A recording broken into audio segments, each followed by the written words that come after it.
прво не е капитален проект делење на ваучери за оброк на студенти, туку капитален проект изградба на студентски град. Тоа го нема. Втора работа.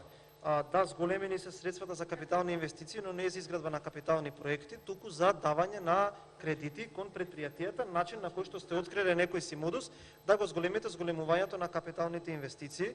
Точно е дека е зголемен извозот, но еве прашање до вас дали е зголемен и трговскиот дефицит. Да, е зголемен. И на крајот разговаравме со вас и за комисија, и на комисија ги изложивме тезите.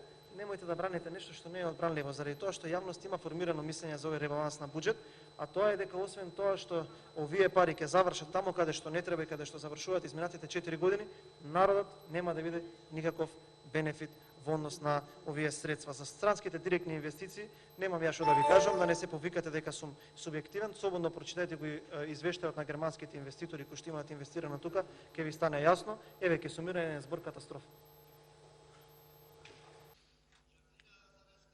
Жаклина Лазаревска, реплика.